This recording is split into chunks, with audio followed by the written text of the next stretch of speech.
Buenos días a todos y cada uno de ustedes. Vamos a iniciar este panel con la participación de ilustres panelistas que nos honran esta mañana con su presencia. En primer lugar voy a proceder a hacer una presentación, más que moderador, me siento más anfitrión en verdad. Vamos a proceder a la presentación de cada uno de ellas, haciendo un resumen de su hoja de vida. Empiezo por Margaret. Margaret Velasco es egresada de la carrera de Administración de la Universidad del Pacífico, con experiencia en el área de Planificación y Presupuesto, Responsabilidad Social, Investigación y Planeamiento Estratégico, gestión de talleres de desarrollo de capacidades en el sector público, privado y la cooperación internacional.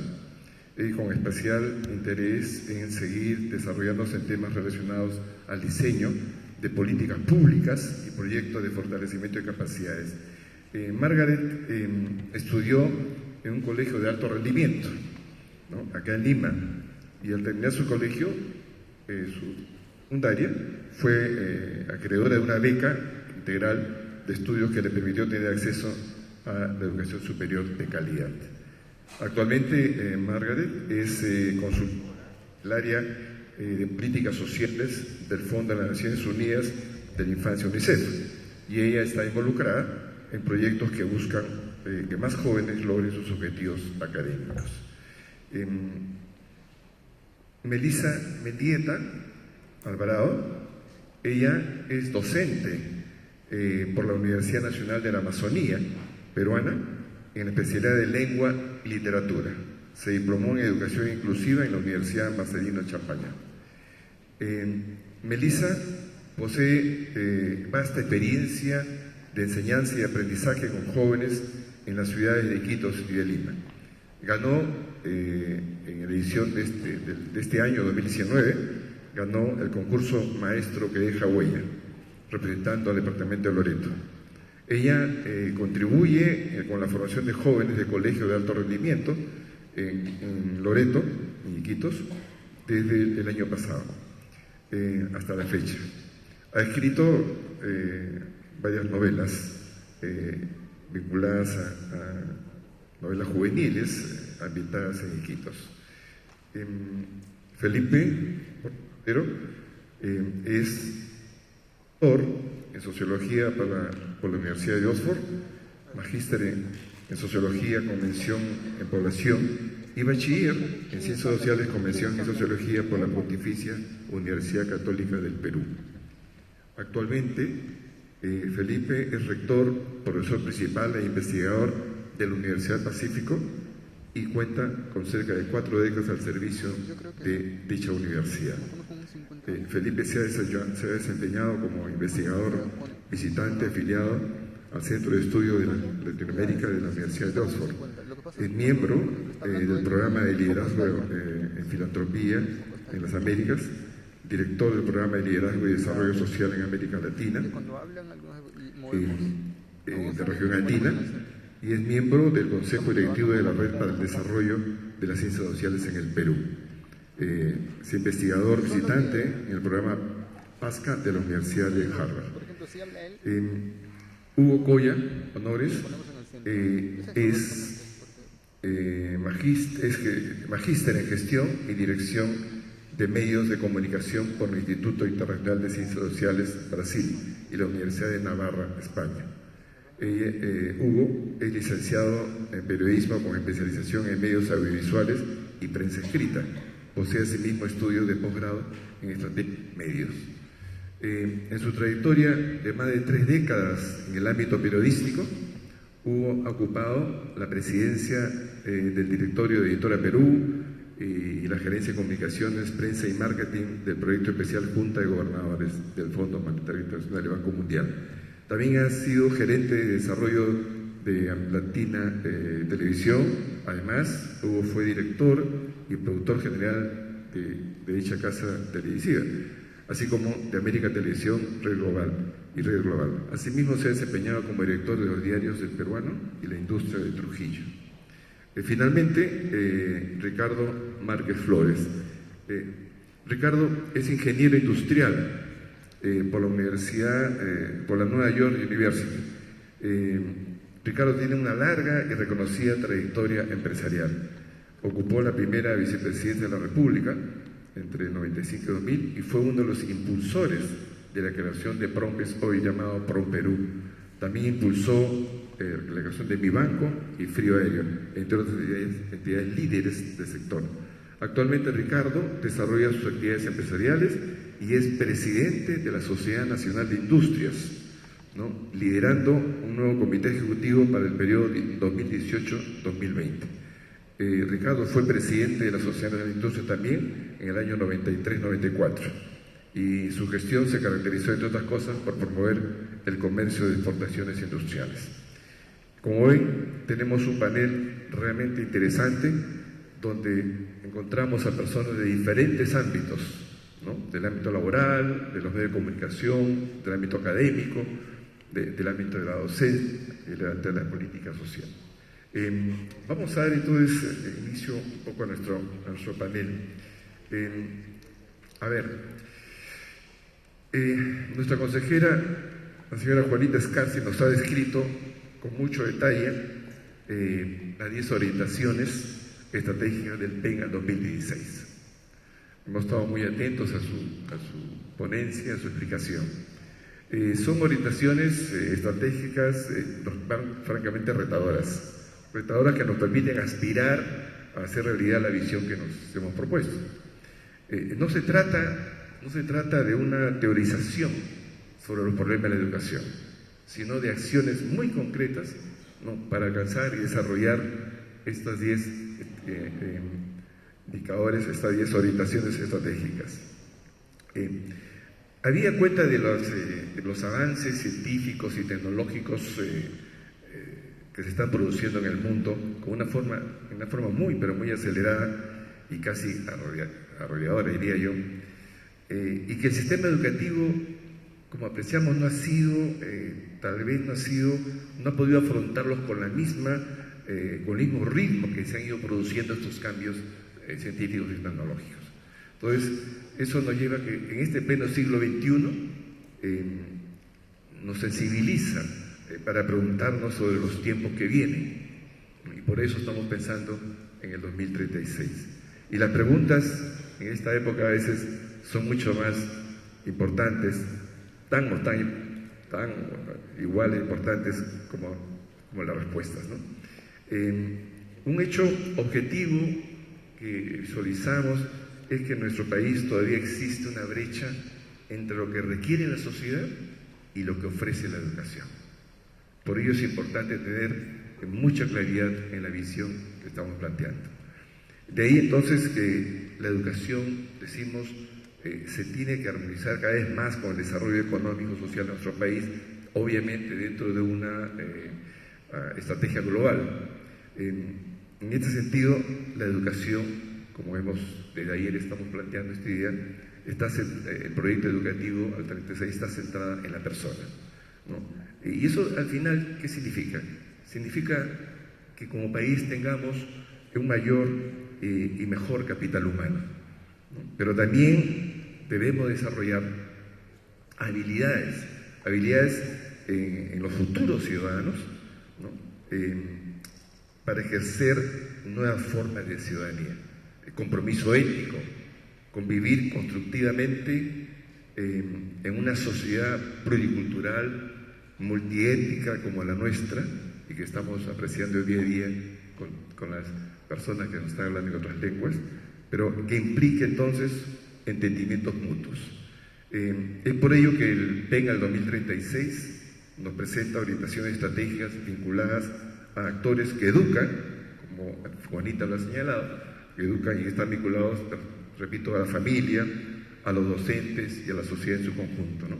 Y orientaciones estratégicas vinculadas también al sistema educativo, ¿no?, que Juanita ha detallado, y que nos relacionan a una educación a lo largo de la vida, nos relacionan a una educación vinculada al mundo del trabajo, a la gestión, a la necesidad de mejorar la formación inicial docente, al financiamiento y a fortalecer un sistema de investigación, innovación y desarrollo.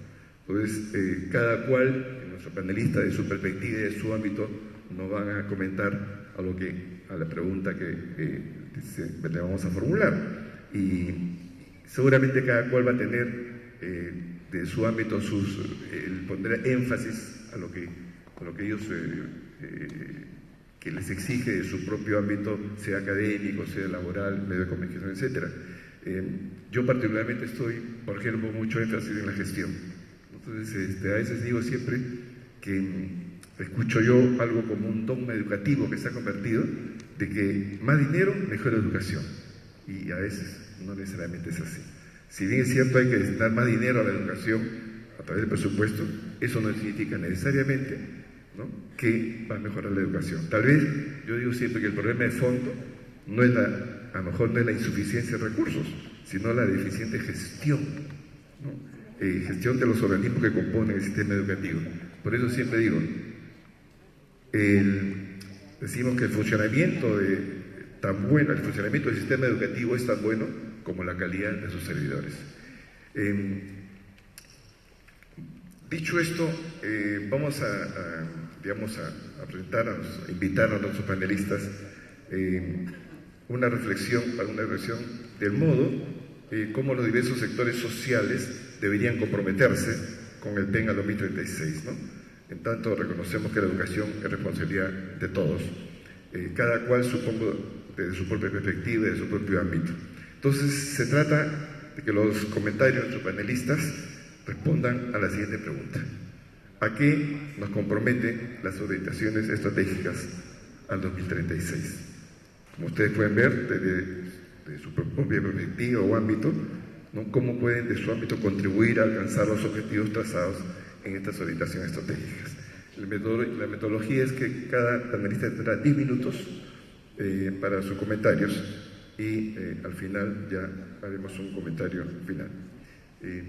Entonces vamos a empezar por el tema generacional, por las nuevas generaciones, ¿no? Vamos a empezar entonces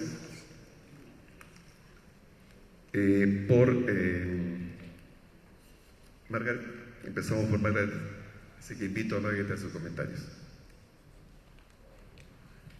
Muy buenos días con todos y todas. De verdad es un placer para mí poder estar en este evento y por eso quiero agradecer al Consejo Nacional de Educación por haberme dado la oportunidad de estar en este espacio y compartir con todos ustedes un poco acerca de mí, acerca de mi trayectoria educativa y unas cuantas reflexiones acerca de las orientaciones estratégicas que nos propone el Proyecto Educativo Nacional.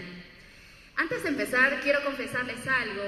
Cuando se me invitó para ser panelista tenía mucho miedo y también me daba muchas vueltas en la cabeza acerca de qué de nuevo o qué valioso o novedoso podría aportar yo en un evento donde la mayoría de participantes son personas que vienen años trabajando en el ámbito educativo. Y para solucionar mi duda llamé a una persona muy importante en mi vida, que es mi mamá y que es docente también. Y ella y yo llegamos a la conclusión de que no hay nada más poderoso o más valioso que tener una buena historia que contar. Y eso es lo que voy a hacer hoy. Voy a contarles un poco acerca de mi historia. Bueno, yo nací en Puno, soy una feliz puneña. Crecí en la provincia de Yunguyo, que es una provincia fronteriza de Perú y Bolivia. Y estudié allá hasta cuarto de primaria. Y no estudié en una sola institución pública, sino que gracias a que, como lo había mencionado previamente, a la profesión de mi mamá, a que ella es docente, yo tenía la oportunidad de acompañarla, ¿no?, a su centro de trabajo. Y ella trabaja en un centro poblado y para mí esa fue una etapa muy importante porque allí tuve mi primer acercamiento a cómo funciona la educación rural del país. Y fue un primer acercamiento a ver todos los desafíos que tienen los docentes, los padres de familia y los mismos estudiantes para poder tener logros de aprendizaje satisfactorios en condiciones que no les ofrecen los mínimos servicios básicos para poder desarrollarse. Entonces eso para mí fue un primer gran acercamiento a esa realidad diversa, a esa desigualdad que padece nuestro país. Después de eso me fui de Yunguyo a Puno, a la capital, hasta estudiar hasta segundo de secundaria.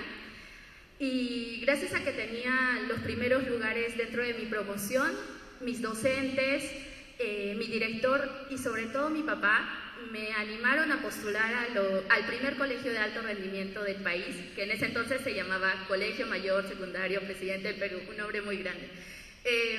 Y yo la verdad tenía mucho temor, porque venirme de Puno implicaba dejar a mi familia y también venir a una realidad totalmente distinta, que en provincia la percibía yo muy caótica. Decía, no quiero ir a Lima, papá, ya solo hay accidentes de tránsito y no quiero ir.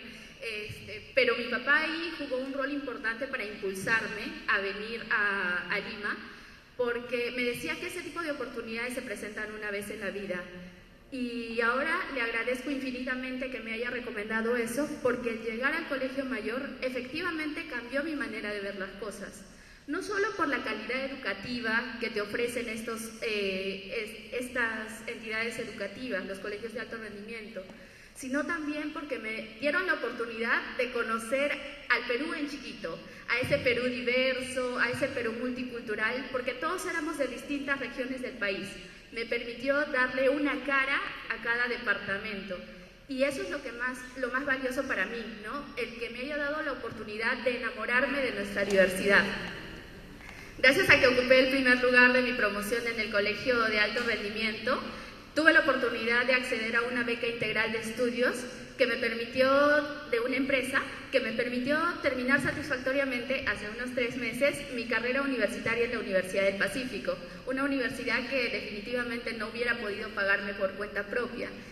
Y en ese ámbito de estudios es que conocí a muchas personas que me seguían impulsando a buscar nuevas oportunidades para poder seguir desarrollándome, formándome, y así es que me metí a buscar un montón de becas para poder viajar al extranjero y también tener una perspectiva global, ¿no? Es bueno conocer qué tenemos en lo local, pero es bueno también ser conscientes de cuáles son los desafíos globales que tenemos, ¿no? Temas como la contaminación ambiental o la migración. Y en ese proceso pude satisfactoriamente también insertarme al mercado laboral. Comencé como practicante preprofesional en Pronavec y en CEPLAN, porque yo personalmente creo que el trabajo desde el sector público es muy valioso, porque justamente está vinculada a la vocación de servicio, a querer trabajar porque más personas puedan tener las condiciones necesarias para desarrollarse. Y comencé a trabajar en esos 2 sectores y ahora, como lo había mencionado, estoy trabajando en el área de políticas sociales del Fondo de las Naciones Unidas para la Infancia, siempre vinculado, ¿no?, al tema de cómo generar mejores condiciones para que más niños, más niñas puedan tener esta trayectoria educativa que yo he tenido y puedan finalmente evidenciar cómo efectivamente la educación es el principal motor de la movilidad social. Y bueno, con este pequeño gran fragmento de mi historia, quería retratar aquello de lo que hemos estado hablando todos estos días, que es que la formación ciudadana no debe supeditarse a las instituciones educativas, sino que las familias, los docentes, la sociedad civil en su conjunto, jugamos un rol importante para crear las condiciones necesarias para que cada persona pueda desarrollar su potencial. Y quiero hacer mucho énfasis en este punto, porque si bien es cierto, creo en la meritocracia, nuestra realidad y las grandes brechas de desigualdad del país nos evidencian que la meritocracia por sí sola no es suficiente y que es necesario crear las condiciones para que las personas puedan desarrollarse. En ese sentido, algo que quiero que no perdamos de vista es que la educación es un derecho humano fundamental que debe garantizar el Estado en todos sus niveles de gobierno, y en todos sus niveles de gobierno con diferentes programas, con diferentes intervenciones que aseguren no solo el acceso, sino también la calidad de los servicios básicos, agua, infraestructura para los colegios, docentes capacitados. Son programas integrales que pueden mejorar mucho la calidad de vida de las personas y no permitir que nadie se quede atrás. Y bueno, finalmente, y para no quitar tiempo a las demás panelistas, quisiera invitarles a cada uno de ustedes que son padres, madres de familia, docentes, autoridades, en general a todos los presentes, a que contribuyamos a crear más historias de éxito, a que contribuyamos y a que inspiremos a que más de las personas de nuestro entorno sean verdaderos ciudadanos y sobre todo a comprometernos a cada uno desde el ámbito en el que estemos a tener la capacidad de ser mejores ciudadanos cada día. Yo creo que todas las personas que estamos acá somos personas que tenemos la esperanza de que la educación en nuestro país puede mejorar. Pero eso no va a suceder si es que no nos comprometemos realmente a ser mejores ciudadanos y a predicar con el ejemplo. Porque nuestras palabras se pueden quedar en el aire, pero nuestras acciones pueden cambiar vidas. Muchas gracias.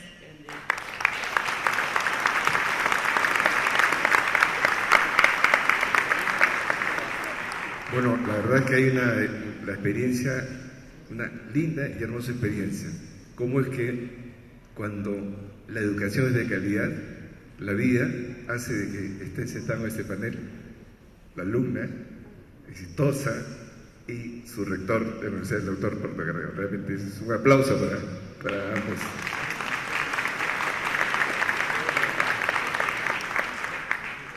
Bueno, ofrezco la palabra a Melissa para que haga sus comentarios. Está viendo ahí los 10 minutos que van corriendo.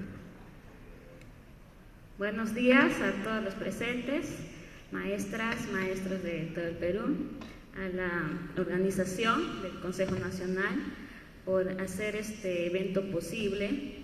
Muchas gracias por considerar a mi persona para estar presente en esta mesa. Y bueno, yo voy a hacer un comentario como madre de familia y también como maestra. Antes que dar algún consejo, alguna pauta como comprometernos o mejorar la educación en el país, voy a contar mi experiencia y espero que sea inspiración también, como mis estudiantes me dicen, ¿no? Siempre, maestra, yo quiero ser como usted en algún momento, y eso me llena de mucha satisfacción. Bueno, primero, la palabra compromiso. Es muy importante tenerla en cuenta porque no solamente es decirlo, ¿no? Todos estamos comprometidos con la educación, con mejorar la calidad educativa.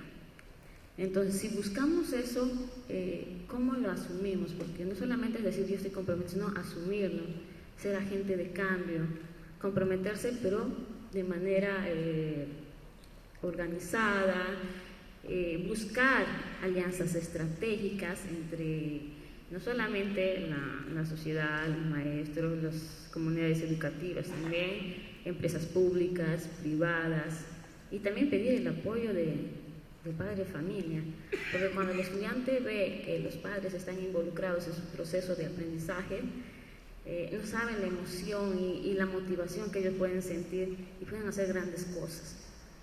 Bueno, voy a citar al escritor alemán Goethe, una pequeña frase.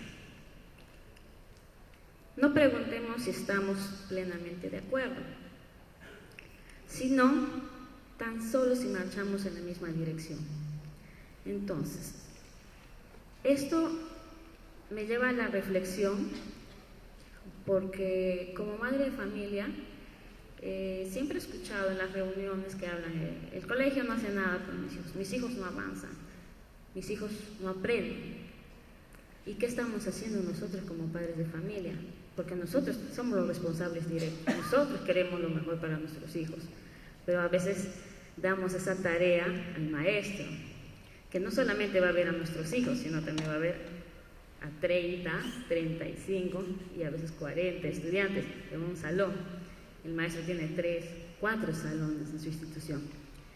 Y bueno, caso particular, yo soy de Iquitos y he identificado una brecha grande, abismal entre la zona urbana, la zona rural, incluso una diferencia entre las regiones y la misma capital.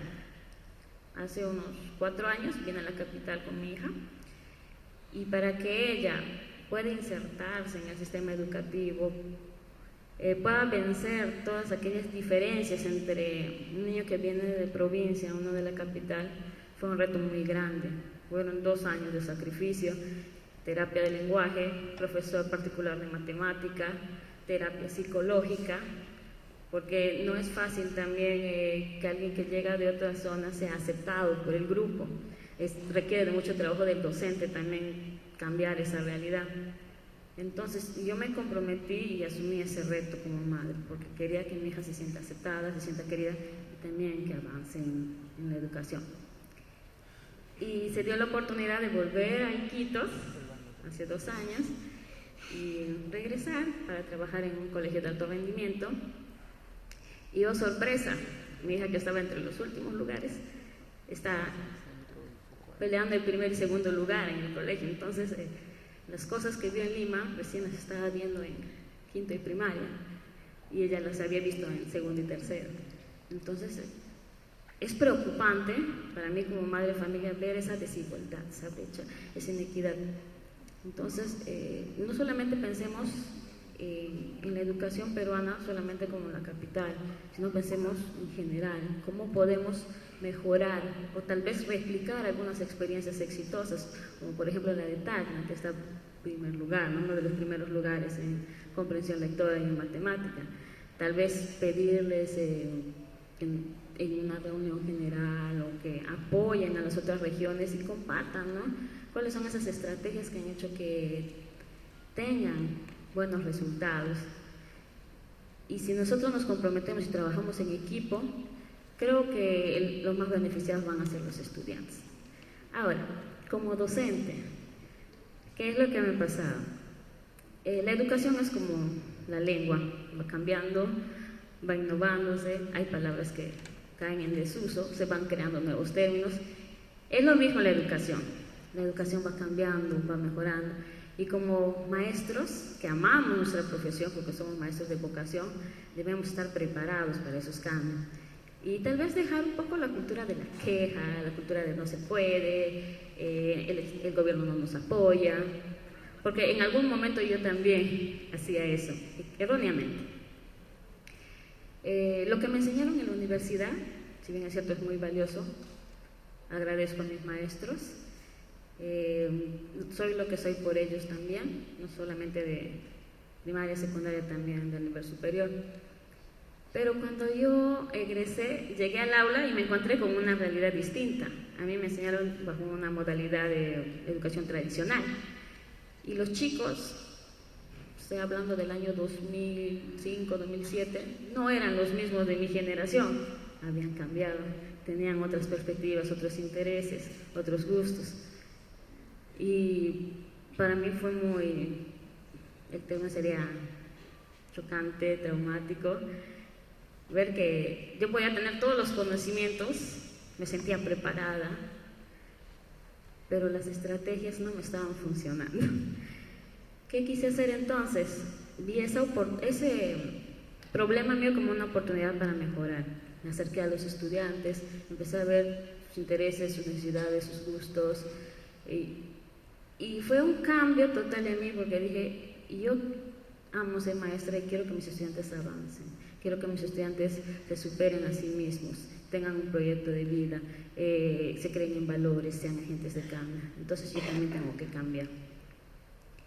Y fue así que en los recreos me fui acercando a mis alumnos, conversando con ellos, y encontré diferentes realidades. En un aula no tenemos un aula homogénea, no todos los chicos son iguales, no todos los chicos vienen bajo la misma situación familiar. Y si bien es cierto, yo como maestra no puedo cambiar eso, pero puedo hacer que el estudiante cuando llegue al aula se sienta feliz, se sienta apreciado, valorado, querido, y eso haga que los motive. También llamé a mis padres, les pedí apoyo en la parte emocional. Sé que el trabajo también es agobiante, yo también lo experimento, pero lo que necesitan los estudiantes son los jóvenes, que ya son ciudadanos, porque desde muy pequeños ejercen su ciudadanía, no bajo la misma dimensión que un adulto, pero sí la ejerce. Necesitan el amor, el afecto, la consideración de los padres, no cantidad de tiempo, sino calidad, y eso va a hacer que ellos también se sientan motivados. Y es cierto, muchos estudiantes no cuentan a veces o no tienen en su hogar una familia funcional. Las familias, el 80% de las familias son disfuncionales, pero eso no quiere decir que no se pueda generar un ambiente de amor, de comprensión, de cariño. Como le digo a mi hija, ¿no? Familia es la persona que te quiere, que te apoya, que te aprecia, que te ayuda a ser mejor. No necesariamente tiene que llevar la misma sangre. Y bueno, poco a poco fui creando algunas estrategias, escribí algunos libros sobre literatura juvenil con pequeñas historias de vivencias de adolescentes para motivar a los jóvenes a leer. Y mi principal intención no era de repente vender libros, hacerme conocida. Simplemente quería que ellos lean, que se motiven a leer. Y eso se fue transformando con el tiempo. Los chicos, de no querer estar en el aula, me llamaban antes de hora para pasar al salón. Querían también escribir, me pedían consejos. Yo también quiero escribir, quiero hacer cosas, quiero cambiar, quiero ser diferente, quiero tener un futuro. Y esa inspiración es lo que nosotros debemos buscar para ser esa imagen, ese referente en nuestros estudiantes para que puedan tener su proyecto de vida y puedan superarse a sí mismos. Bueno, esa es mi pequeña experiencia como maestra. Y yo les pediría compromiso, pero ese compromiso que se ejecute, que sea responsable. El cambio depende de mí, depende de ti, de todos nosotros, porque todos somos educadores. Gracias.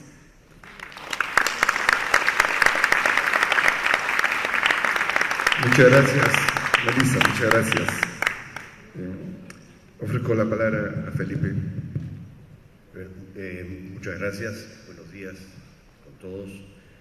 Mi agradecimiento al Consejo Nacional de Educación por esta oportunidad de compartir con ustedes algunas reflexiones dispersas, fragmentadas sobre estas orientaciones estratégicas. Pero no puedo dejar de mencionar tener un enorme orgullo institucional por lo que acabo de escuchar del testimonio de una de nuestras egresadas, lo que revela que la Universidad del Pacífico no está haciendo las cosas del todo mal, porque como ustedes saben, las universidades tenemos un espíritu autocrítico muy desarrollado y a veces nos subestimamos en las cosas que logramos y cómo cambiamos vidas de muchos de nuestros estudiantes. Bien, en primer lugar yo quisiera decir de que me cae perfecta esta oportunidad porque el fin de semana yo tengo que llevarme a 120 profesores fuera de Lima para pensar el plan estratégico institucional 2019-2024. Pero la primera resistencia que he tenido, porque es mandatorio por la ley universitaria desarrollar planes estratégicos de 5 años, yo decía, bueno, la estrategia no puede ser de 5 años, ¿no? Porque sería eso para la educación siempre es corto plazo, casi, en la práctica, porque los procesos de maduración son muy lentos, los cambios son enormemente parsimoniosos, y en el caso de las universidades, yo para hincar y provocar a mis colegas, siempre les digo que la fuerza más conservadora que tenemos en las universidades somos los profesores, porque no queremos cambiar nuestros cursos, nuestros papeles amarillos o nuestros PowerPoints, los repetimos, y algunos hasta nos quieren cambiar de salón, que no los muevan de su sitio. Pero entonces, fíjense ustedes, hay dos vocablos sumamente importantes en lo que vamos a comentar. En primer lugar, las orientaciones. Este no es un plan fijo, congelado, rígido, acabado. Todo el proceso de convocatoria, de consulta, de encuestas, de participación de los profesores me parece extremadamente valioso. Lo que se ha recogido de los talleres de ayer también, igualmente que ha sido expuesto en previamente. Y entonces orientaciones son eso, son marcos generales, pautas para ir pensando asuntos de enorme relevancia a los cuales hay que prestarles mayor atención, pero son estratégicos otra vez. Y aquí hay un plan estratégico pensado para 15 años, hasta el 36, mejora la perspectiva, frente a mis modestos 5 años, 15 ya tienen y cobran un sentido mayor. Entonces estamos hablando de orientaciones estratégicas para 15 años. Y yo quiero decir algunas cosas puntuales y terminar también con algunas sugerencias o asuntos que me parece que podrían merecer un poquito más de desarrollo. ¿Cómo lograr, me preguntaba al leer las orientaciones estratégicas, cómo lograr el apego, el cariño, la dedicación, la consagración de la sociedad y del Estado frente a una propuesta como esta? ¿Cómo enraizamos el tema educativo, considerado como un continuum que va desde la educación inicial hasta la universitaria? Educación universitaria que ha sido mencionada un par de veces como educación superior, cosa que yo diría que la connotación que tiene eso de superior no siempre es la más adecuada, porque a veces es inferior, ¿no es cierto?, en el fondo y en la práctica. Pero en fin, yo sí creo que habría que preguntarse cómo logramos que estas discusiones, esta propuesta, que es tan comprensiva, tan amplia, que uno se siente casi empequeñecido de decir algo más, porque pensé en esto, no, ya estaba en la orientación 4, no, que quiero aquello otro, ya estaba en la orientación 8. Entonces yo, por eso quisiera decir cosas un poco más generales, pero igualmente incidir sobre el asunto de fondo. ¿Cómo enraizamos temas educativos de esta manera que propongo, que es más enraizada tanto por la sociedad como por el Estado? Y la respuesta que doy, y permítanme mis propios sesgos actuales, porque uno se alimenta de las lecturas cotidianas, el ser profesor, todos somos colegas aquí, consiste en alimentarse permanente y sistemáticamente de las lecturas que realiza, que son la fuente de nuestra inspiración. Así expandimos nuestros horizontes de conocimiento, los actualizamos y evitamos el peligrosísimo enmohecimiento, ¿no?, de nuestras articulaciones intelectuales. Y entonces, leyendo un libro de esta notable filósofa política, Martha Nussbaum, ella habla, en uno de los últimos libros que tiene, porque es sumamente prolífica, sobre las emociones y la política. Entonces ella dice que todas las sociedades tienen emociones, que algunas de esas emociones erosionan la convivencia y la cohesión social. La ira que hemos visto alrededor nuestro, en Chile, la ira de la población, el miedo que tenemos frente al otro, ¿no? Más de 1 millón de venezolanos que cuestionan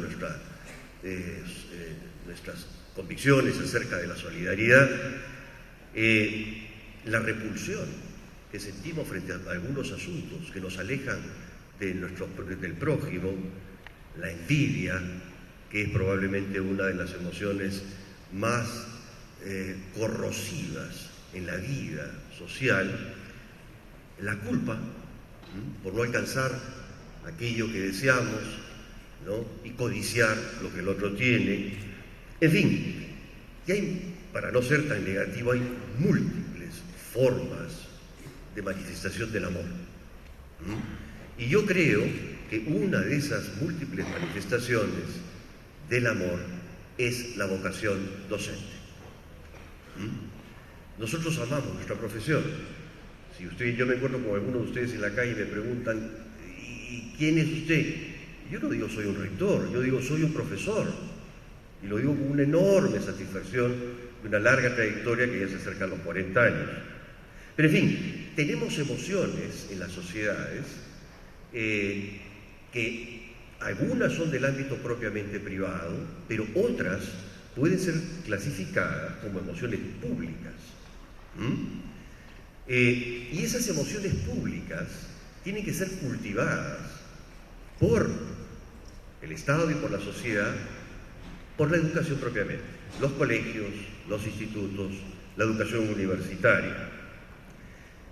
Por eso, digo yo, si queremos sociedades donde exista justicia, igualdad de oportunidades, yo creo que necesitamos, en primer lugar, proyectos valiosos que nos comprometan, que sepamos, palabra que se ha dicho aquí, que se ha preguntado qué significa compromiso para nosotros, que nos enganchen, pero que debemos ser conscientes que exigirán enorme esfuerzo y sacrificio, porque es cuesta arriba, porque nadamos contra la corriente, contra las inercias institucionales y conductuales. El segundo ingrediente para tener sociedades decentes, así las llama Martha Nussbaum, imperfectas pero aspiracionales, es controlar sobre todo dos males muy perversos de estas emociones públicas, que son fundamentalmente la envidia, en mi opinión, y sobre todo la autoprotección de ese yo personal y colectivo que es muy vulnerable y que frente a cualquier acecho o amenaza se repliega sobre sí mismo. Y para lograr eso, la educación es esencial. Veo que me queda muy poco tiempo y entonces quisiera desarrollar más, no me es posible. ¿Cómo lograr una aplicación? Entonces, ¿cómo desarrollar esto? Yo creo que necesitamos, para ir a lo práctico, una estrategia de comunicación muy elaborada, de posicionamiento de estas ideas, ¿no? De objetivos clarísimos, de golpear sobre la opinión pública sistemáticamente y, por supuesto, incidencia sobre las políticas públicas.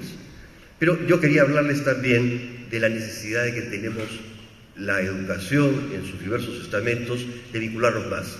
Los puentes con las universidades son escasos. Salvo la existencia de facultades de educación, las universidades hacemos investigación sobre el campo de la educación. Eso no se traduce, no hay puentes que transmitan eso. Dos, he escuchado poco sobre tecnología y educación, que es un tema enorme y complejísimo. Como padres y como profesores sabemos en las universidades que entramos a una aula y estamos frente a un estudiante con una computadora o un iPhone. ¿Qué hacer frente a eso? En fin, y otros temas como priorización de estas orientaciones, ¿no? Las traducciones en políticas públicas de estas prioridades y, no por decir lo último, se me acabó el tiempo, los profesores, grandes protagonistas de estas comunidades de aprendizaje que son nuestra razón de ser en la vida. Muchas gracias.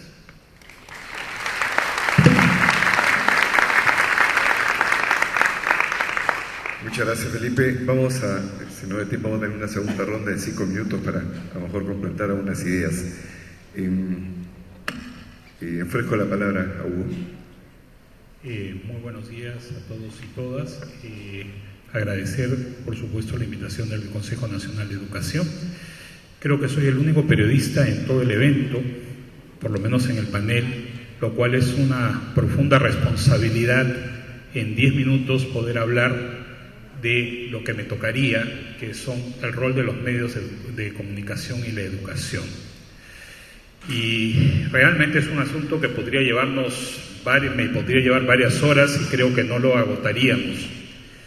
He leído el borrador del objetivo 3 y debo expresarles mi preocupación porque solo he encontrado una línea que menciona a los medios de comunicación, exactamente el inciso F, y donde se menciona que los medios de comunicación deben cuidar la verdad respecto a la dignidad de las personas y que primen mensajes y contenidos desde el enfoque de los derechos humanos. Yo creo que estamos viviendo una situación, a diferencia de lo que acaba de decir el señor rector de la Universidad del Pacífico, para la educación 5 años o 10 años es un periodo muy corto. Para los medios de comunicación, un periodo extremadamente largo puede ser 10 años, dado el avance tecnológico y la transformación que viene surgiendo. Pero yo quería enfocarme no a hacer un análisis del mercado televisivo, radial o de todos los medios de comunicación, sino en el rol fundamental que deberían tener nuestros medios de comunicación. Como muchos de ustedes saben, soy el presidente de IRTP, responsable por TV Perú y Radio Nacional. Y desde ahí estamos extremadamente preocupados. Primero, porque se incumple profundamente la ley de radio y televisión. Y eso yo creo que no es ningún secreto. Somos conscientes que los medios de comunicación, muchos, es cierto, no estoy generalizando, pero muchos de ellos, lamentablemente, no cumplen el rol educativo y cultural Las aulas de clase, los trabajos que ustedes hacen no son burbujas. Los niños, las niñas y los adultos salen fuera y el primer contacto con la sociedad fuera de su familia, evidentemente, son los medios de comunicación. Y acá hago referencia a una investigación del Concord TV, del Consejo Consultivo de Radio y Televisión, que dice que en el caso de la televisión, los peruanos en promedio consumimos 3 horas y media diaria de televisión.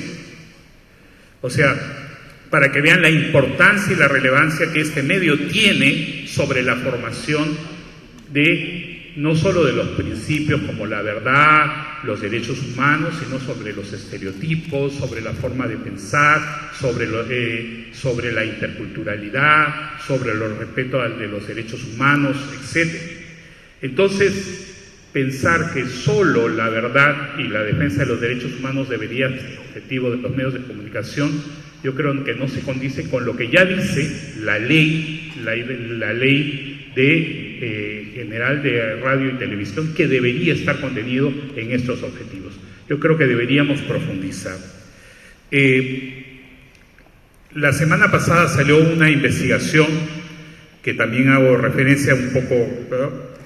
Que un estudio hecho por la OCDE que dice que el 95% de los adultos peruanos no tiene competencias suficientes para entender aspectos numéricos, lingüísticos y resolver problemas.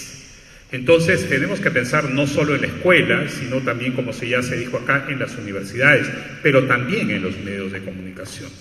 Porque lo que aprenden los niños y las niñas en los colegios o luego los jóvenes en las universidades, si no es reforzado con lo que ellos pueden contrastar o asimilar fuera de las aulas, evidentemente pierde o se difumina.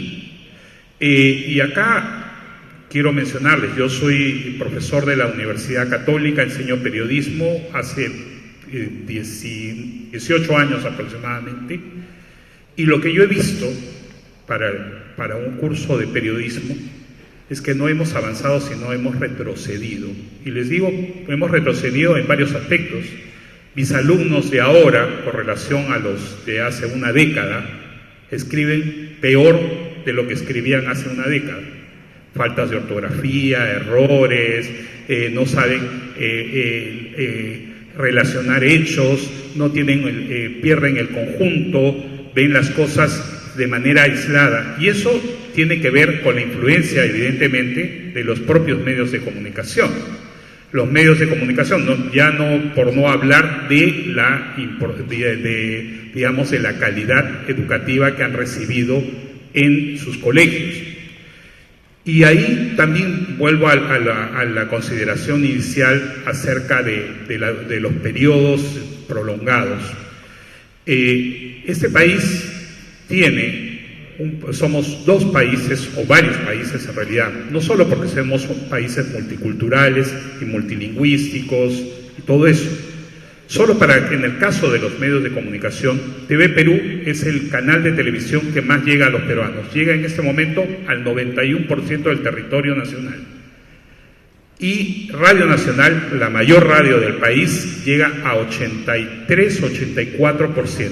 O sea, quiere decir que existe por lo menos 9% de este país que no está ni siquiera en el siglo XXI, sino que se ha quedado en la primera mitad del siglo XX. O sea, no tiene acceso a un medio de comunicación. Por lo tanto, no saben quién es su presidente o qué está haciendo su presidente, si va a llover, si su selección de fútbol o algún tipo de contenido a través de la información que le permita formar parte del país y estar integrado. Entonces, cuando hablamos de objetivos hacia el 2036, también tenemos que pensar en esos peruanos que están al margen de los medios de comunicación, pero además al margen de todo lo que concebimos nosotros desde la capital o desde las grandes ciudades del Perú como país. La otra cosa que quería, entonces, perdón, ya me falta muy poco, entonces Creo que los objetivos deberían comprometer a los medios de comunicación e incluirlos en las recomendaciones del futuro Programa Nacional de Educación.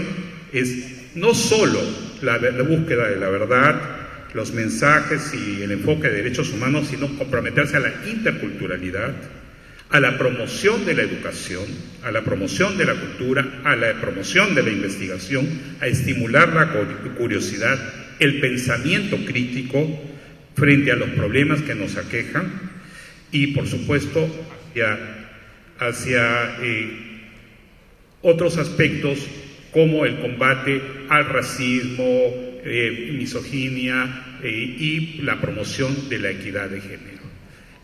Creo que eso debería ser incluido y debe ser explícito dentro del Plan Nacional del programa que estamos haciendo hasta el 2036. Porque tenemos que pensar en lo siguiente, y yo lo sostengo. Estamos viviendo en los medios de comunicación un periodo similar al que ocurrió, muchos de ustedes lo conocen, el paso de la máquina de escribir a la computadora. O sea, los medios de comunicación como los conocemos ahora van a desaparecer o se van a transformar en otra cosa. Ya la audiencia, las grandes audiencias, por ejemplo, en el país están desapareciendo y en el mundo en general, la televisión abierta, los aplicativos, los móviles, las formas de streaming, todo eso nos obligan a replantear. Y yo creo que lo que están formulando acá es para medios de comunicación tradicionales, ni siquiera en la realidad de ahora, porque acá debemos incorporar también todos los instrumentos como las plataformas, etcétera, que también forma parte de esto que se volverá la nueva realidad de los medios de comunicación en el futuro. Bueno, ahí me quedo. Muchísimas gracias.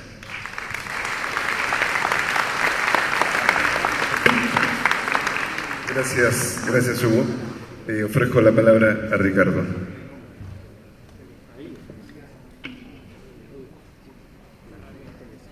Gracias.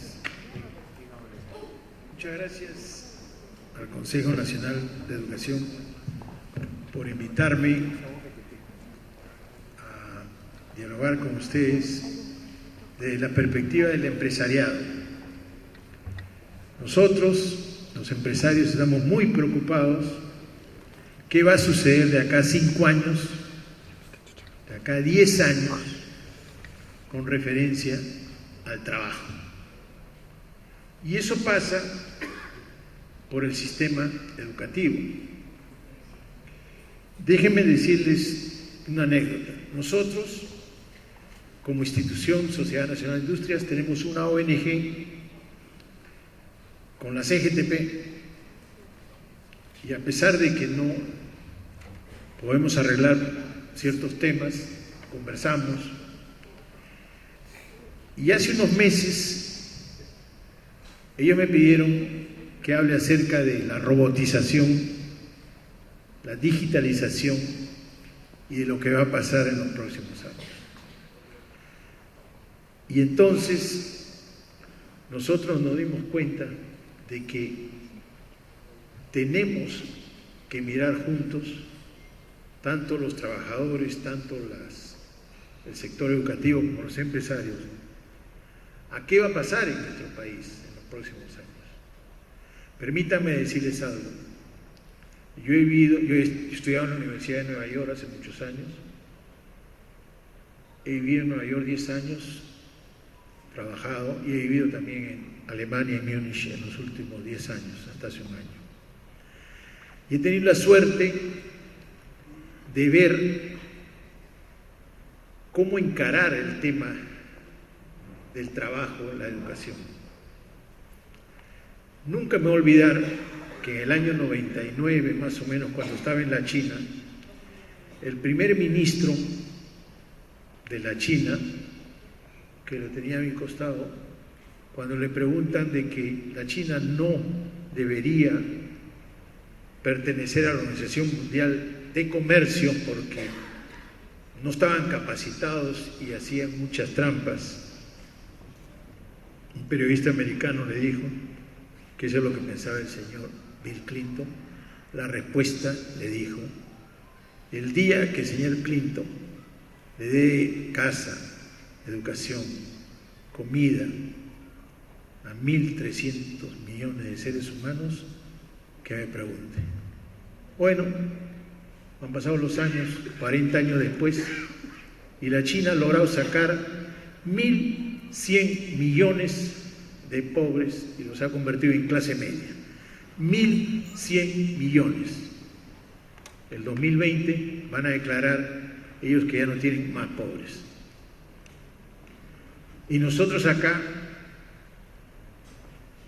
queremos sacar 20 millones de personas de la pobreza. ¿Y cuál es el camino? El camino es la educación. No hay otra manera de salir de la pobreza que la educación. Y no todos tienen que ir a la universidad. No todos tienen que ir a la universidad.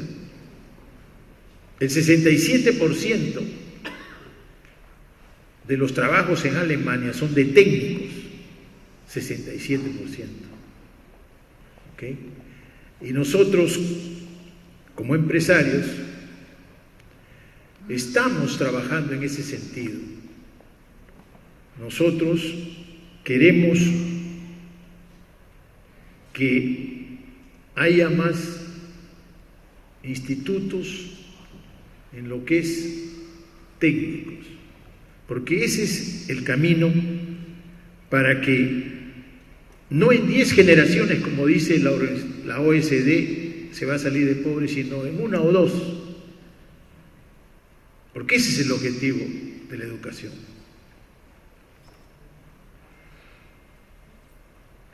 La empleada que trabaja conmigo, la señora que trabaja conmigo, sus 2 hijos han pasado por Senati y ya han estado en Suecia, y uno de ellos es experto en arreglar ascensores y otro en carros. No les ha costado 10 generaciones para salir de pobreza de Villa El Salvador. Y eso es lo que yo quiero decirles a ustedes. Ustedes tienen la responsabilidad de inculcarle a los niños que estudien, pero que sigan siempre en su cabeza con el tema de estudiar. Los trabajadores que tenemos ahora, nosotros estamos proponiendo una reconversión laboral para que vea todo el tema digital. No es un sueño, no es un discurso, lo hace acá una señorita que se llama Mariana Costa, con un ONG que se llama Laboratoria, que reconvierte, por así decir, a señoras que están en su casa o a jóvenes que están en su casa, y les enseña a hacer programación. Entonces ya sucede en el Perú esto. Por eso es que nosotros, como institución, vamos a hacer ese trabajo también. Sobre nuestras preocupaciones es el sector que no trabaja ni estudia. Y nosotros vamos a proponer que haya obras por impuestos en este sector. ¿Por qué? Porque también nosotros ya trabajamos en lo que es el combate a la anemia en obras por impuestos. Les digo esto porque quiero que ustedes entiendan de que el sector empresarial en el Perú está no solo pensando, sino comprometido con lo que es la educación. Y la educación precisamente porque nosotros vivimos con los trabajadores. Nosotros nos pasamos 10 horas con los trabajadores al día.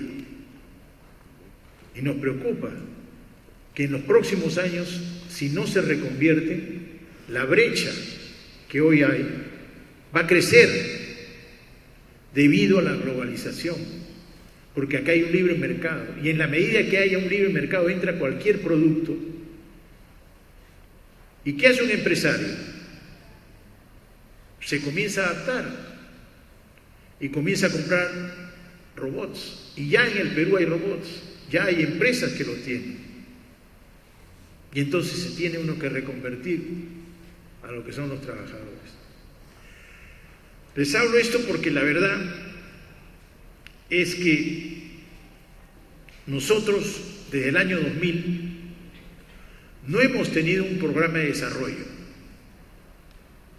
Los 90s empezamos con la minería y en los 2000 empezamos con la agroindustria, pero debimos poner en el 2000 el sector maderero, el sector de pesca, el sector acuícola, el sector de confecciones. Pero ¿qué me encuentro? Porque yo regreso después de 18 años.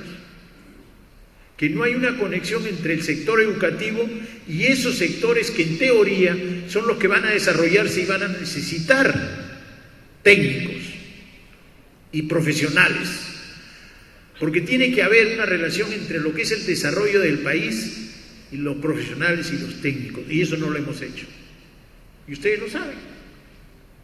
El señor Wexler me dice que han pasado 18 años y no se ha equipado ningún colegio técnico. Y que lo que yo dejé en ese tiempo, que eran algunos colegios con máquinas chinas,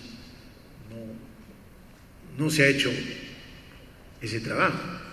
Entonces tiene que haber una relación entre el empresariado, entre los gremios y el sector educativo. Si no hay eso, no vamos a poder crear los empleos. Pero déjenme decirles una cosa. Hoy hay 300.000 puestos de trabajo que no se llenan. Y eso es el SENATI que nos lo dice. Nosotros estamos en el SENATI con profesores y tenemos una manera de pronosticar estos trabajos que se necesitan. Lo que vamos a hacer ahora es lo vamos a hacer regional. Pero lo que trato de decirles a ustedes es que tiene que haber un trabajo entre el sector educativo, entre el Estado y los empresarios, y que lo que he visto acá lo tiene, pero a mi criterio no es suficiente. No es suficiente para lo que se nos viene en los próximos 5 y 10 años. Si no dejamos las dudas entre lo que es un empresario y entre lo que es el sector educativo, no vamos a cumplir como peruanos lo que tenemos que hacer, darle trabajo a la gente. Eso es lo que tenemos que ver. Yo también nací en Zárate por Piedralisa y tuve la suerte que mis padres me mandaron a estudiar afuera y he trabajado y he visto cómo es. Me gusta más Alemania que Estados Unidos, pero lo que les quiero decir es que no tengamos miedo de por estas cuestiones que pasan circunstanciales, no tengamos esta relación. Los empresarios necesitan de estar con los educadores y los educadores necesitan estar con los empresarios. Solo así vamos nosotros a cumplir lo que queremos. Y lo que queremos es que no haya pobreza y lo que queremos es que haya más clase media. Ese es el objetivo de ustedes y nuestro. Muchas gracias.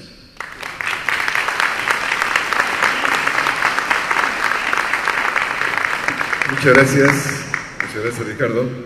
Bueno, hemos escuchado diversas opiniones, ¿no?, que van desde historias personales que nos dejan grandes aprendizajes, preocupaciones y sobre todo aspiraciones. Les propongo una segunda rueda muy cortita para un poco darle un énfasis final a cada una de sus intervenciones.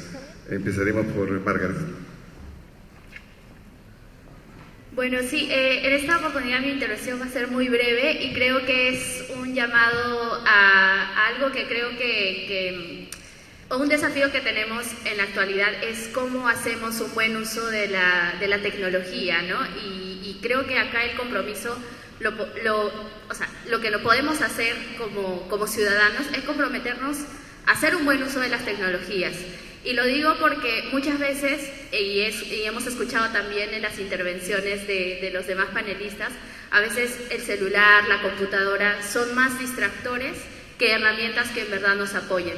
Y creo que ahí este uso responsable no solo se debe decir, sino se debe enseñar, ¿no? Cuando estamos, por ejemplo, en este tipo de eventos, si realmente estamos poniendo atención a lo que nos dicen las otras personas o estamos en las redes sociales. Creo que eso es muy importante, ¿no? Inculcar con el ejemplo a nuestros hijos a que hagan un uso eficiente de la tecnología, porque estamos en un mundo donde la información está ahí al alcance de nuestras manos. Mi papá me dice, ¿quién como tú que puedes entrar a internet, entras a Google y ya tienes toda la información? Él me dice, yo tenía que ir a una biblioteca y buscar libro por libro la información que necesitaba.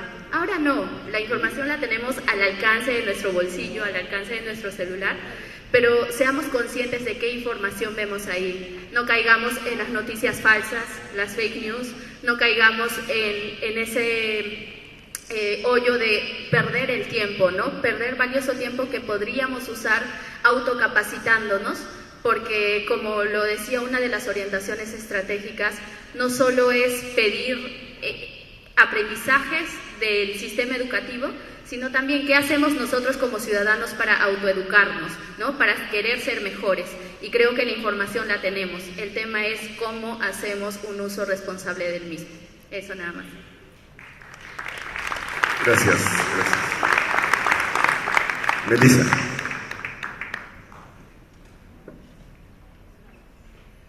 Hola. Primero, felicitar a Margaret. Su esfuerzo y su dedicación están dando frutos. Eso es lo que se espera de todos los estudiantes al finalizar la educación básica, que sean agentes de cambio y que aporten a la sociedad. Entonces, vamos a hablar sobre... habían hablado sobre los medios de comunicación, ¿no? ¿Cómo hacer para fiscalizar y para sancionar a aquellos canales que transmiten programas en horarios no adecuados para los adolescentes? Porque eso es lo que consumen nuestros jóvenes, eso es lo que está a la mano.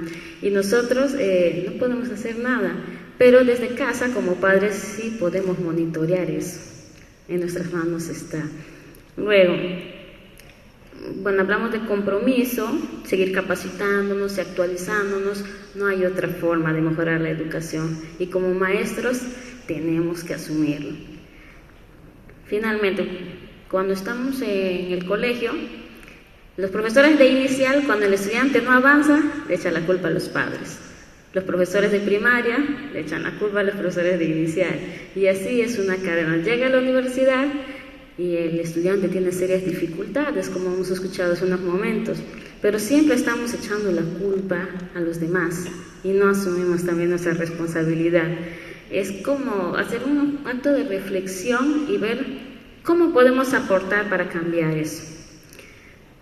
Y bueno, mi sueño en el futuro es, según la modalidad donde estoy trabajando, un colegio de alto rendimiento que brinda una educación integral a los estudiantes de tercero, cuarto y quinto de distintas regiones. En este caso en Loreto albergamos a chicos de distintas provincias, de las zonas más alejadas de la región, y ver que ellos se superen, tengan unas oportunidades de cambiar su vida, mejorar el futuro de su familia y de la zona de donde vienen, es inspirador. Mi sueño es que la escuela pública en el Perú brinde esa educación de calidad en un 100%. Gracias. Gracias. Felipe, yo quería, Felipe, abusar de la confianza y parte de tu énfasis final y mensaje que nos puedes dejar, hacer una pregunta. En tu libro, la idea de universidad reexaminada, donde tú haces un análisis histórico de la universidad, en uno de tus ensayos, tú señalas a veces que este debate de la educación se debilita porque estamos por estar aprisionados por la urgencia de un inestable presente, dices. La pregunta es, estos proyectos, este proyecto del 2036 que postula el Consejo Nacional de Educación, ¿crees tú que más bien nos puede permitir, dejar estar en esta urgencia, en estar en el presente y zafarlo de esta prisión, por así decirlo, y llevarnos a una mirada al futuro. O sea, ¿crees que podemos enriquecer el debate con este proyecto? Sí, muchas gracias, Dante. Es complicado, ¿no? Vengo de 2 seminarios que hubo en México, uno en Monterrey y otro en Puebla. El primero, el TEC de Monterrey, como ustedes saben, es una organización universitaria muy interesante, nacida en Monterrey mismo como iniciativa de un grupo de empresarios visionarios, y que tiene 32 locales a lo largo y ancho de México, han replanteado completamente su modelo educativo. Y era gracioso porque en la inauguración el presidente estaba en Querétaro, pero en una plataforma apareció su holograma. Entonces inmediatamente pues, el TEC de Monterrey hacía despliegue de su tecnología. Pero a renglón seguido comenzaron a presentar un nuevo modelo educativo. Y el modelo educativo me dejó absolutamente sorprendido. Para comenzar, los 2 primeros años rompen con la división disciplinaria, los 2 primeros años. Nuestros estudios generales, ¿no? Se convierten para ellos en retos, esa es la palabra que utilizan. Y entonces a lo largo de los 2 primeros años, los retos van definiendo la presencia de los profesores de acuerdo a las respectivas especialidades. Y luego, de esos 2 años, los estudiantes tienen trayectorias, así las llaman, que los van especializando en sus materias específicas.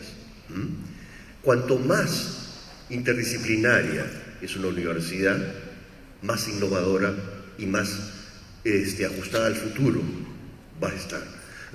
Por supuesto que todo esto es fácil de decirlo. Se han demorado 5 años en plantear este nuevo modelo. Ustedes entren Tecnológico de Monterrey a su página web, busquen modelo educativo y bájenlo, porque está en un folleto y está muy bien ilustrado y es muy inspirador. Y después estuve en Puebla, en otro seminario organizado por la Asociación Internacional de Universidades, una entidad norteamericana que tiene 7 décadas de vida, y, por decirlo de una manera metafórica, el grito de guerra era: transformen, reinventen, refunden, cambien los modelos universitarios. Yo tengo la convicción personal que si seguimos haciendo lo que, por ejemplo, en la Universidad del Pacífico, si seguimos haciendo lo que creemos que hacemos tan bien, y como había dicho hace un momento, creo que no lo hacemos tan mal, en 20 años somos obsoletos. Estoy convencido. Entonces estoy iniciando esto que me espera este fin de semana, un fin de semana arduo, ¿no? Con mis colegas, con sus preferencias, sus sesgos, sus prejuicios, es tratar de persuadirlos de que hay que construir algo distinto y que eso nos va a tomar unos buenos años. Entonces, porque usualmente es plan estratégico, ingresa nueva autoridad o nuevas autoridades, reúne a los profesores y a los 5 años vuelve la historia. Entonces lo que hemos decidido es año 19, reunión, año 21, reunión, año 23, reunión. Claro, esto lo podemos hacer porque la escala de la Pacífico es una escala pequeña.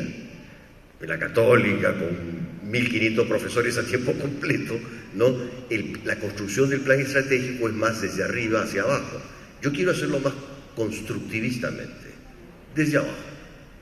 Mejor dicho, con la colaboración, o sea, desde las bases mismas.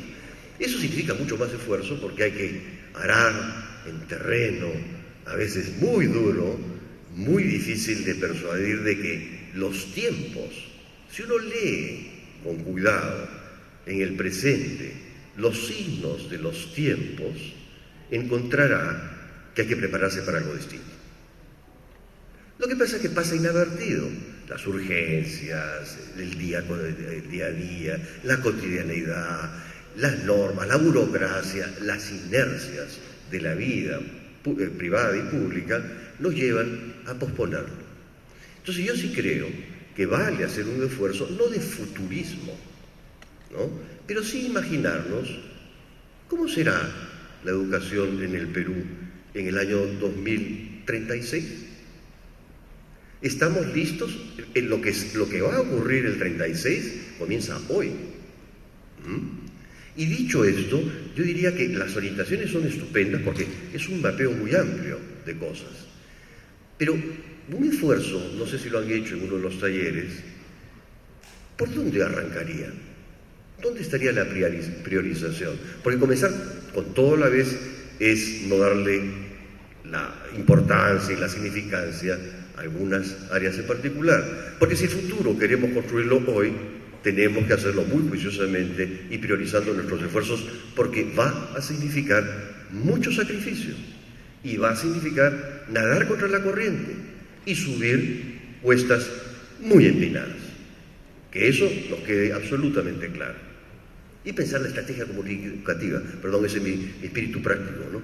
Cómo se posiciona estas nuevas ideas en la opinión pública en general, ¿no? Gracias. Muchas gracias.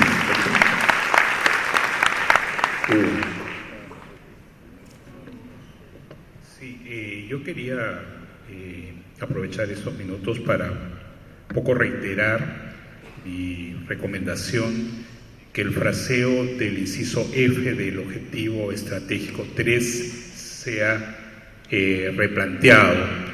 A mi modo de ver, es y disculpen la expresión, un saludo a la bandera. O sea, como muchas cosas en nuestro país. O sea, los medios de comunicación cuidan que la verdad es un poco como, pero qué cosa nos, ¿no? O sea, es una obligación de los medios de comunicación, no solo difundir y promover la verdad, sino también el respeto a la dignidad de las personas, la interculturalidad, la investigación, el pensamiento crítico, la equidad de género, etc. Entonces, yo quisiera reiterar este pedido a las personas que están formulando el texto para que se considere o se replantee esto. Yo quería aprovechar también estos minutos para mencionarles un ejemplo desde mi propia experiencia, que ha sido los programas en lenguas originarias desde TV Perú y Radio Nacional, y cómo ellos vienen ayudando, a mi modo de ver, para reforzar la cuestión educativa. En el año 2016, cuando yo asumo la presidencia del IRTP, hago una pregunta que a mi modo de ver parecía obvia, que era: ¿por qué no llamamos TV Perú y Radio Nacional cuando solo somos TV Perú y Radio Nacional de aquellos que hablan español? ¿Qué pasa con los peruanos que no hablan español o que lo entienden parcialmente? Y a partir de eso iniciamos esta aventura, y lo llamo aventura porque fue de verdad, enfrentamos bastantes problemas de tramitología, dificultades, cuestionamientos, y decidimos lanzar el primer noticiero de la televisión peruana íntegramente hecho en quechua. Pero las personas que hacen el noticiero no son intérpretes, no son traductores, son personas que vienen de las comunidades cuya lengua materna es el quechua, y además son comunicadores. ¿Y cuál es la diferencia entre ser un intérprete y tener una persona, y ustedes como educadores lo saben? La forma, el lenguaje también es una forma de construir y ver el mundo, es una forma de repensarlo. Entonces las noticias también crean determinados sesgos dependiendo del lenguaje que nosotros podamos emplear. Y la experiencia nos ha ayudado muchísimo. Ahora ya tenemos 4 lenguas originarias a nivel nacional y algunas ya regionales, como el Shipibo con Ivo en una parte de Ucayali, estamos ampliando. Muchos de estos programas, que no solo son noticieros ahora, sino también programas culturales, son usados en algunas comunidades como instrumento para reforzar la educación. O sea, los programas los ayudan no solo a lo que los profesores, los maestros en sus aulas les pueden enseñar en las pocas horas, sino también ayudarlos a que lo vean en el mundo real o fuera de la esfera de la escuela o del ámbito educativo en que se encuentran. Y eso ayuda. Entonces, por eso quiero recalcar la importancia de los medios de comunicación. Y vuelvo a reiterar, evidentemente hasta el 2036 el escenario de los medios de comunicación será absolutamente distinto. Nosotros mismos no sabemos qué pasará de acá a 5 años, pero justamente por eso deberíamos abrir un poco el abanico de la consideración y no solo pensar en los medios de educación de forma tradicional, sino como un instrumento que pueden ayudarnos a fortalecer y a mejorar la educación. Y hablo incluso de las plataformas de streaming, los podcasts y todos los otros instrumentos que están apareciendo en los últimos años, pero que ayudan, refuerzan, pero además aplican en la vida diaria aquello que los estudiantes aprenden en las aulas. Muchísimas gracias. Gracias. Y para terminar esta sesión, invito a Ricardo a su mensaje final.